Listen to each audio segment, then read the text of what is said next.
Welcome to the Wealth Matters podcast, where investors come together to better understand how to build passive cash flow and create generational wealth without all the confusing mumbo-jumbo. Here's your host and co-author of Amazon #1 bestseller, Alpesh Pamar.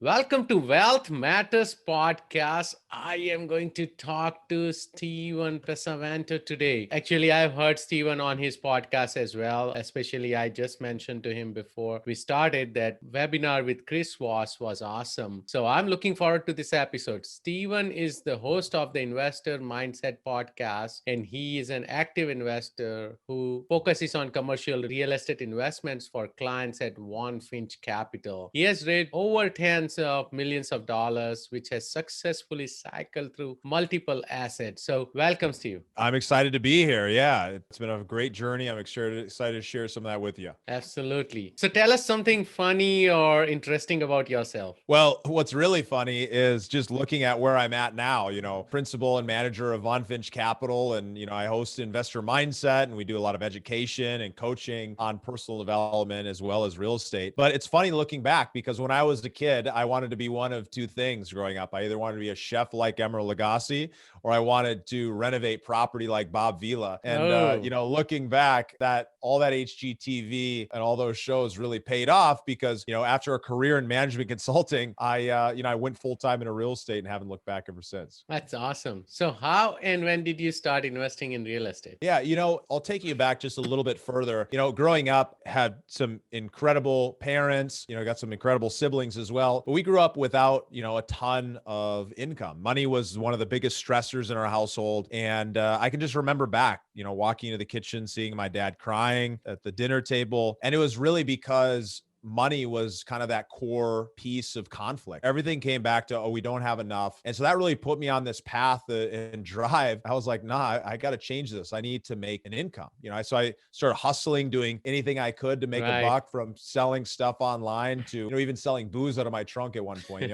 Looking back, I don't necessarily agree with a lot of the things that I did, but I was right on path, right? I was committed to making money and not having those experiences. And I started my real estate career after going the traditional path, after working in management consulting, going the university path. For management consulting, I was searching for a more passionate path full of other people who really believed it was possible to live a better life. And that brought me to technology. I worked in startups and tech, and then eventually, went full-time into real estate. And so I've been a full-time real estate investor ever since the day I started doing real estate, many years of doing this. But when I look back, it took me nearly 10 years from reading Rich Dad, Poor Dad to finally owning my first property. But that very first year that I made that decision, that I decided that I was going to let all of my other clients go and I was going to focus 100% of my effort on becoming a real estate investor and active operator, I went from zero, never doing a deal, never owning a personal property, to flipping over 75 houses within that first year and over 200 within 2.5 years, before I eventually realized that through the economies of scale and just working with the ideal client, other successful people like me, that multifamily was where I was really able to, and commercial real estate in general is where I was really able to shine. And that's what our core focus is. So, but when did you first invest in real estate? When was it? Yeah, my first investment, the very first investment that I ever owned was I started in 2016, bought my first property in 2017, right at the beginning of the year. I had done Airbnb for almost 2 years before that, but I never really considered that investing, as I had rented those properties and re-rented them. Arbitrage. Looking back, I was making a lot of money. It was a great strategy. People are still leveraging it today. Yeah. It's been a great journey. Yeah, it's the Airbnb arbitrage, right? But yeah, actually you don't own the property, and that's where I always believe that owning that property, paying down the mortgage, is the key to wealth. But no, that's awesome. So I started in 2015. So right a little before you got started. That's great. You spoke about, when I was reading about you, a failure at age 27. What was that? Well, I think it's interesting, right? Because we decide what we want to create. We decide what we're going to build in our life. And, when I was getting started in real estate, I had no experience. I had never bought a property. I didn't know how to get started. And And I came to this place from this perspective of I'm going to find a way to succeed. I'm going to find a way to be able to do this business. And the truth is that in that state of mind, I was able to succeed because I was 100% committed. Now, previously, I had multiple different businesses, some very successful, others not. Airbnb was a quite successful business. But when I was about 25, I started a startup with a number of other guys, a couple other fellows that had just graduated from Stanford that I had met. And they're working on this on-demand self-storage startup. The idea is very popular. You'll see some other companies executing the same plan. And what we really was we'd go and pick up your items directly from your house. We'd store those for you. And whenever you wanted something back, you'd have them delivered. You might know MakeSpace or Boxbee or Closet Boxers companies. Well, we were creating right alongside them. And we're going through the process and we're learning a lot and we're scaling. And we're right at that point where it's time for us to start accepting the funding that's been asking to invest with us. We've got product market fit. We've got a clear vision. We just realized that we weren't heading in the direction where we all were in alignment. And I think it's so important. And that's really what brought me to the place where I'm at today, focusing on mindset, focusing on helping investors get clear on what they want and how they can get it, was because we were really going down that path for the wrong reasons. And when you end up taking on investor capital, it's incredibly important. Yes. We're in full alignment. And so we took a look at each other and we said, hey, this is a difficult decision to make, to say, let's sell off the assets, let's move on from this idea. But we did it because we knew that in integrity, we could have taken the money, we could scale, and we probably would have had a lot of success with it. But we realized that it wasn't the business that we wanted to be building or the industry. So from that point was where I really, ended up heading into the real estate direction. And when I dove into real estate, like I said, I had no experience, but I quickly surrounded myself with other people because I'm a big believer in the power of partnership. Yes. And I think for a lot of the investors out there that are listening, maybe you're brand new in the industry, maybe you're looking to become an emerging operator, looking to do this actively, or if you're a passive investor, regardless of where you're starting from, it all comes down to partnership, because through partnership, especially with experts, partnering with experts will lead you to be able to have the fastest path to success. And that's why I really have come to appreciate real estate syndication, because something that had been so valuable to me when I got started, finding a partner with decade plus of experience flipping houses and, then moving into multifamily, taking that same strategy, it allowed me to be able to succeed even though I was new to the space. And so that's the same thing that's true right here. And it's once you understand what you're good at or what value you can bring to the table, then you can go out and seek people and partners that can align those strengths. Yeah. So let me ask you about this though, because I have a lot of friends or investors, they reach out to me and they're like, oh, can you flip, or do you, should I start flipping? How did you go from 0 to 200 flips in 3 years? Yeah, well, the answer is it's quite simple, but it wasn't necessarily easy. It was that I went and found other successful people who were succeeding at the exact thing that I wanted to succeed at. I looked at their business. I understood what they were doing. I found great mentors and coaches, and I followed in their footsteps. And so in a short period of time, we had built the systems to go and acquire properties. We had built the systems to be able to bring together investors and capital, and we built the systems to be able to turn those properties. And so within that first year, because of partnering with experts and then bringing on great mentors and coaches,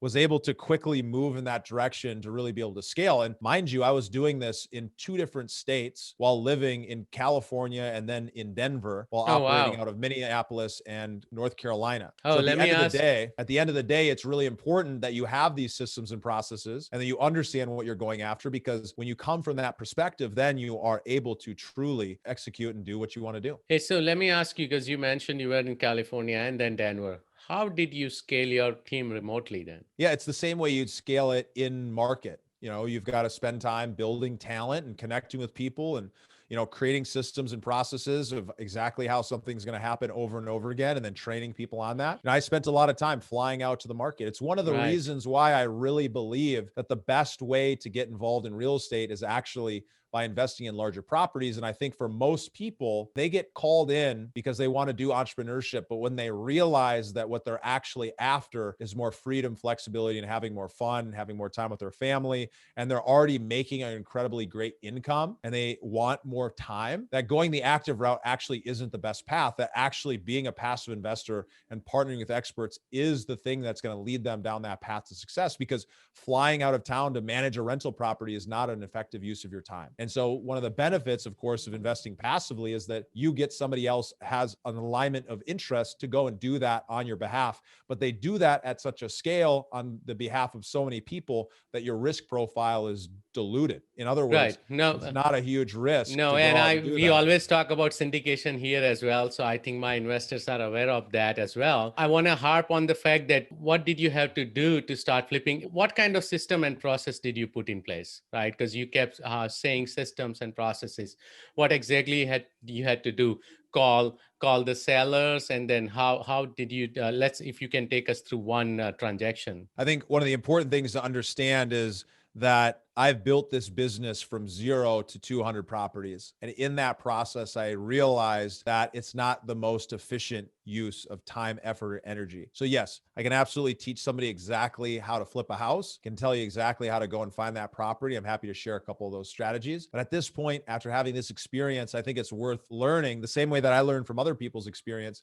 That can be a great way to get started. It can be a great way to have access to early wins, but I really don't believe that it's the best long-term strategy. But let's make it really simple. How do you go and find deals? The same way you're going to go find a multifamily deal, same way you're going to go find a single family deal. Now, it might be a little bit different of a channel, but you're going to figure out, well, what am I looking for? Same thing you want to do as a passive investor.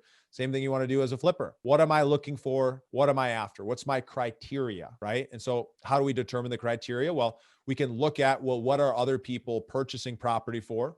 What are some best practices that people are using in the fix and flipping space, depending on where you're at? Somebody might buy a property and they might calculate up the profit they want to make. They're going to calculate up how much it's going to cost to renovate the property. They're going to calculate up all their expenses. They're going to subtract those, and then that's going to end up leading to their purchase price, right? And in some markets like San Francisco, for example, you're going to end up buying at 80 or 90% minus the cost of repairs because it's multi-million-dollar houses. There's larger margin.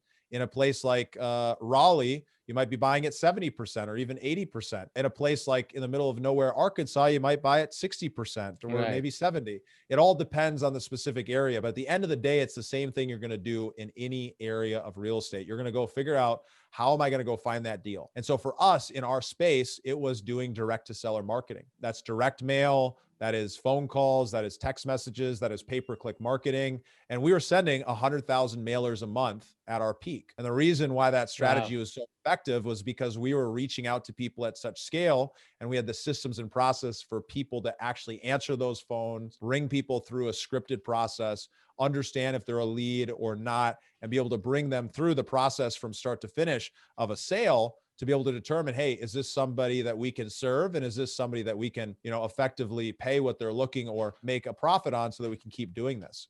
And so, in that process, what you learn is that at the end of the day, it really comes down to, where do you find the deals? What am I going to pay for the deals? Where am I going to get the money, and how am I going to operate? Right. And so that is universal in real estate. So once you understand that principle, you can apply that regardless of what strategy you're going to use, whether that's flipping or wholesaling, or whether that's multifamily, whether you're passive or active. You got to figure out, where am I going to find those deals? Where am I going to get the money, and how am I going to operate? Those are the keys for sure.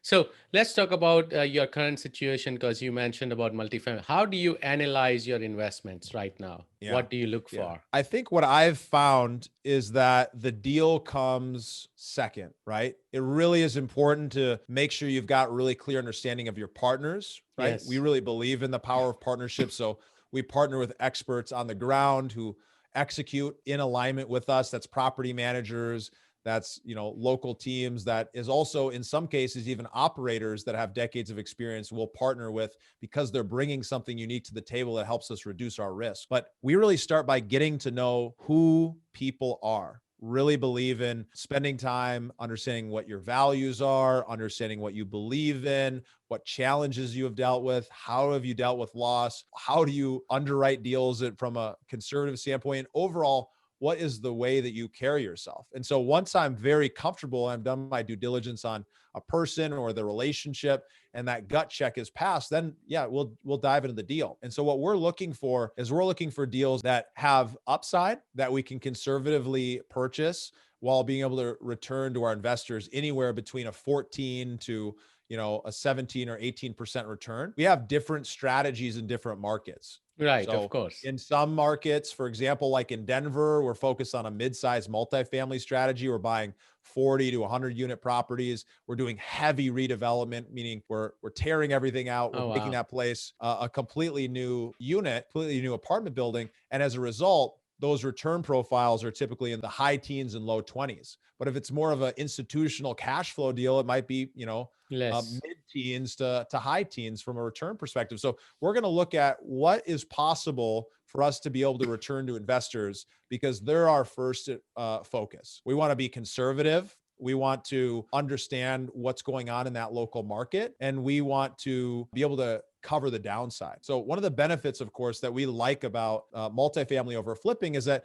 when I was flipping houses and when we're doing this kind of volume, we're purchasing property and we're using short-term leverage, short-term Yeah. debt. And so that might be 6 months, that might be 12 months, that might be 18 months. That debt profile is short-term. So what we like about that is that it's really easy to get in and out. What we don't like about that is that if something changes in the marketplace, it can end up leading to Oh, yes. all kinds of challenges. So that's what we like about longer term opportunities, is that we can really be in a position to have the time, and that time ends up giving us a lot better of a risk profile, because we have the time to be able to see that asset improve and change before needing to exit. I'm sure you've experienced some of that yourself. Yeah, absolutely. Yeah, it's always good to go bigger and focus on the deal itself, people, and then of course the deal, right? And I'm always all about taking care of the investors, right? Investors come first before anything else. Always put your skin in the game by putting your own capital as well. So yeah, I totally agree. So let's talk about, because you have done you have went through cycle on multiple properties, right? What has been your best deal so far? Yeah, that's a great question. I think it depends on what you say by best, but I'll talk a little bit about a couple different opportunities that I think have just been phenomenal. And one of them, we're actually, near the end of our cycle on. It was originally going to be a longer term deal. It things looks like we'll end up exiting. That's a great property in Denver. It's just under 50 units, property that we were able to purchase a phenomenal rate because of our relationships in the market and our partners' ability to execute on the construction side. And so because that market has shifted so much, and we really do believe in, always putting those investors first, we're considering exiting that property early. So after renovating all of those units, working through the process to re-tenant, we're seeing that the values have outpaced where we expected them to be. Nice. And so one of the things that's exciting about that opportunity is when you go in and you're conservative and the market continues in your favor, things can be even better. Now, I'll share something on the flip side, because I think it's also important to hear about failure. Yeah, I was going there, but yeah, I'm glad that you brought up. One of the things that we learn after doing hundreds of properties is that when you're doing that kind of volume, there's going to be mistakes that'll happen along the way. Now, overall, our investors have always received better than expected returns. We've always returned capital. Everything has been phenomenal. And even on instances where we've lost capital, we've lost our money, we've always returned capital to investors and paid them just as expected. Man, Now, that's great. said, That's great. now And sorry to interrupt, but I have personally lost entire capital with a couple of celebrity syndicators, right? A couple of celebrity operators who are selling constantly on Facebook and LinkedIn and all over, right? So that's great that, you Wow. are able to return capital of the investors. What was that experience like, going through something like that and then having them not take care of you? It's a pity that, when some of these people are talking in all the conferences, they have their own podcasts or YouTube channels, right? And they're selling all the time, but they don't have any clue about the market or the deal, right? So one thing I learned, that I want to work with people, and even that's why I moved from multifamily to mobile home park, that I wanted to focus on certain asset type. I learned that these guys were, of course, selling themselves as multifamily, but they are doing industrial, they are doing brand new condo development, they are all over the place. Student housing, it was the deal which failed, right? So I realized that any monkey could have made money between 2013 to 2019, right? You could get in real estate, you sell it after a couple of years and it doubles money. You didn't even have to do anything because cap rates have compressed. But now, as you said, what did it feel like? Of course, it's pretty bad, but I learned my lessons. And now moving forward, I'm performing even more due diligence. I'm actually flying out if I'm even a passive investor. And I'm also looking for my active holdings. I'm always looking at it from the other side. What would the investors think? Right? What would happen? Yeah. What is the worst case scenario? I think I can imagine, I can probably guess based on a few things you said who that might be. And I'm sorry to hear I'm sorry to hear that has happened. One of the things that I think is important for investors that are listening, and for if you go through that experience, to ask yourself, what's the lesson that I can learn and how can I move forward past it? Right. Yes. Because oftentimes people can go through a challenge and they can tell themselves a story that says, oh, I shouldn't invest, or I should never do this again. But the true answer is, well, what can I do differently? And how can I use this to move myself forward? Not from a place of fear, because I think there's still a little bit of that connected to it for you. Totally understand. I feel the same way myself in this situation. But what happened to us was that we were purchasing properties at such a rate, and we were succeeding and we're scaling and things are going well. But we had this one property that was about 7,000 square feet in a market that most of the properties were not. And so we knew there was some risk going into this, but we knew that the upside of the potential on this deal was upwards of $200,000 of profit within about a 6-month period without doing or completing that much work. So we looked at the property, we looked at the risk profile, and we said, yes, we're going to move forward with it. And the interesting thing about that, what happened was that we went down the path of looking to do the least in order to get that sold as quickly as we could. So we were light on the renovation and we put this back on the market. But what we didn't realize was, and we had a feeling up front, this was a unique property for the area. It didn't necessarily fit. There wasn't great comparables. And so the property sat. And one of the biggest mistakes that we made was that we weren't consistently making changes and learning from what was happening day to day on that property. And so as a result, nearly a year went by. Oh, as wow. we looked at other properties, we looked at other projects. We really stopped focusing on it because it was kind of the ugly kid in the classroom. And we weren't stoked about it. We didn't like talking about it. But eventually we said, hey, well, we need to just get this thing right. Let's get it back. We're going to pull it from this current realtor, which there's a personal connection, and move it to this other person, make a couple changes. We ended up selling the property. And had we sold it for day 1 or day 90, for example, if we would have sold it, we would have made about $100,000. Instead, we wrote a check to our investors for $70,000 loss. And so we were happy to pay out the 10 or 12% interest that we had projected. We were happy to take the loss. I mean, we weren't happy, but it was one of those feelings where when you exit a property and you've been in it and you knew there was some lessons that you're taking home, you really appreciate knowing that it's not on your plate anymore. The thing about that's important is that when you're talking with operators and you're looking to invest, it's important to talk to them about how they've experienced or what they've done with loss, because it's going to happen. Right? A lot of investors will say, I've never lost a dime in my life. Well, it's a lie, because at least on a unit basis, they lost a dime.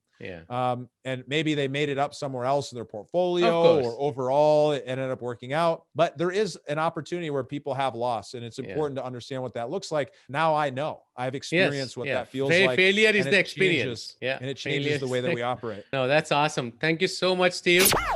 You're listening to the Wealth Matters Podcast. The Wealth Matters Podcast. For more info about what we do, check us out at wealthmatters.com. It's wealth, WEALTH, matters, MATRS.com. Are you ready for fire round? Yeah, let's dive into it. Okay. Would you be changing any business or investment strategy after coronavirus is over? Yeah, I think it's such a good question. And we definitely have changed our strategy. I encourage you guys, if you are in a position where you're not actively changing what you're doing, then you're probably doing it wrong. So, the market's changed. We've changed with it. It's something that I think even as passive investors, for example, you guys should definitely grab a copy of the Passive Investor Playbook, the ultimate guide on passive investing that we put together, because we talk about how you want to change that strategy in that book. And you can grab that at investormindset.com/passive. And I'm sure you'll include that in the show notes, totally complimentary. People can download that. And you can learn a little bit about how to think about this. So as soon as COVID kind of hit, we immediately went conservative. We started really focusing on preserving cash and capital in our business and in our operations. We made a lot of changes, and some of those changes ended up not being necessary because the market was actually much better by July or August. But the important thing to understand is that we went conservative because we've had lots of experience. We've talked with operators who've been in the industry for decades and decades, who've been through multiple cycles. And the most important thing is to protect the principal. And that's what we did. And that's what we're still doing. No, that's very important. Favorite real estate or finance or any other book? Yeah, well, I'm a big believer in learning. There's a ton of great books. You've heard a bunch of them here. I'm going to share two of them that have made a huge impact on my life that you may or may not have heard of. But one of them is called The Go-Giver. It's a phenomenal book. It's my favorite. It's my top number one favorite by Bob Burg. Yeah. It's very simple. The other one that I absolutely love, it's full of principles that I've been practicing and really living by for a long time. It's called Who Not How by Dan Sullivan. And that book is just phenomenal because it reminds you about the power of partnership and why it is one of the best ways to succeed. Yeah, both are great books. Yeah. And Go Giver, we also interviewed Bob Burg on this podcast about over a year ago. So yeah, I totally agree. Any tool or website you recommend or you can't live without?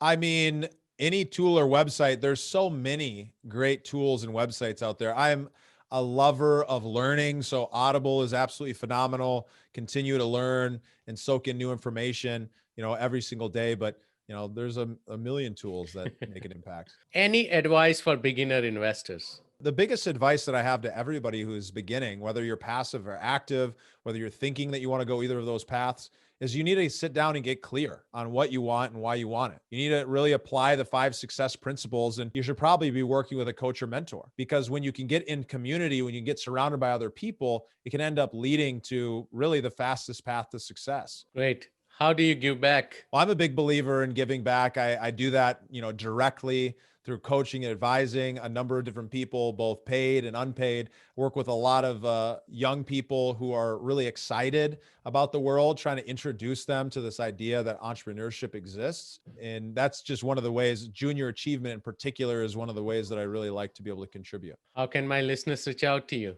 Yeah, well, I highly recommend you guys check out the Investor Mindset. If you've enjoyed anything that I've shared here, you'll love the show Investor Mindset. You can find that on your favorite podcasting app, or you can find it over at investormindset.com. If you enjoyed the show, I encourage you to reach out on your favorite social media, but make sure when you do, send that DM and tell me where you came from that you were listening to this show. And either myself personally or someone from my team will get in touch. And if there's anything that we can do to help, we'll let you know that as well. Thank you so much, Steve. It was a pleasure. Thanks for listening to the Wealth Matters podcast.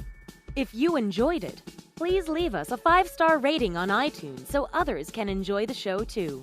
Have a great week and happy investing!